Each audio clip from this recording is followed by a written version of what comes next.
everyone. We are reading Pride and Prejudice. This is going to be Volume 1, Chapter 2. So here we go.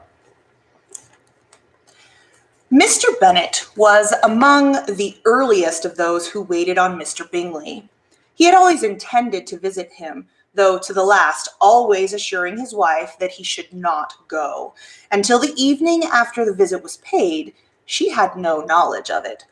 It was then disclosed in the following manner. Observing his second daughter employed in trimming a hat, he suddenly addressed her with, "I hope Mr. Bingley will like it, Lizzie."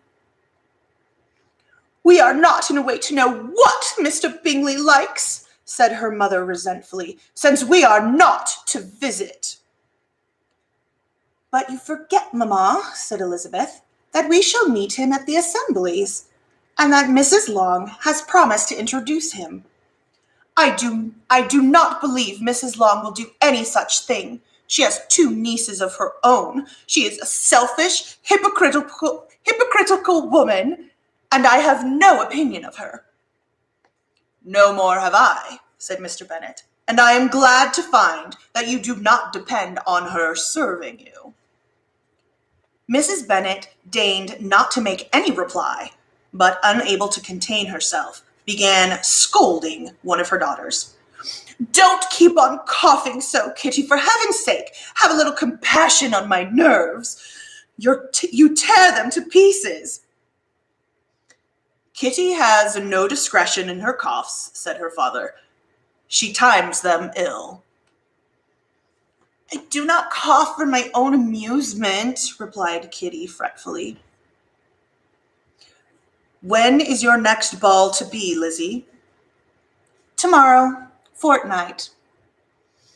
"Aye, so it is," cried her mother, "and Mrs. Long does not come back till the day before, so it will be impossible for her to introduce him, for she will not know him herself." "Then, my dear, you may have the advantage of your friend and introduce Mr. Bingley to her." "Impossible, Mr. Bennet, impossible! When I am not acquainted with him myself, how can you be so teasing?" "I honor your circumspection. A fortnight's acquaintance is certainly very little. One cannot know what a man really is by the end of a fortnight, but if we do not venture, somebody else will, and after all, Mrs. Long and her nieces must stand their chance, and therefore, as she will think in an act of kindness, if you decline the offer, I will take it on myself." The girls stared at their father. Mrs. Bennet said only, "Nonsense, nonsense!" "What can be the meaning of that emphatic exclamation?" cried he. "Do you consider the forms of introduction and the stress that is laid on them as nonsense? I cannot quite agree with you there. What say you, Mary? For you are a young lady of deep reflection, I know, and read great books and make extracts." Mary wished to say something very sensible, but knew not how. "While Mary is adjusting her ideas," he continued, "let us return to Mr. Bingley."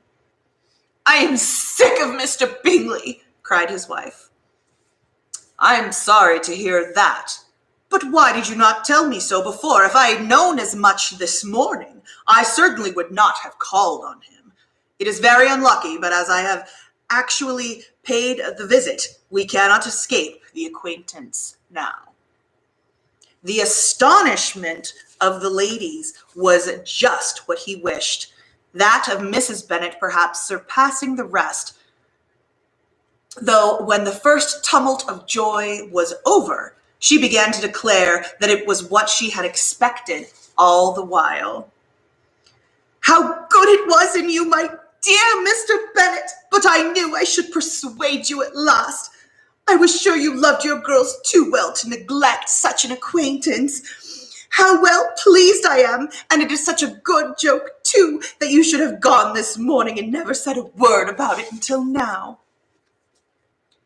"Now, Kitty, you may cough as much as you choose," said Mr. Bennet, And as he spoke, he left the room, fatigued with the raptures of his wife.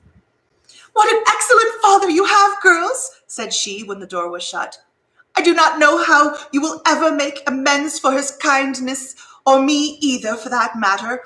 At one time of life, it is not so pleasant, I can tell you, to be making new acquaintances every day, but for your sakes, we would do anything. Lydia, my love, though you are the youngest, I dare say Mr. Bingley will dance with you at the next ball." "Oh," said Lydia stoutly, "I am not afraid, for though I am the youngest, I'm the tallest."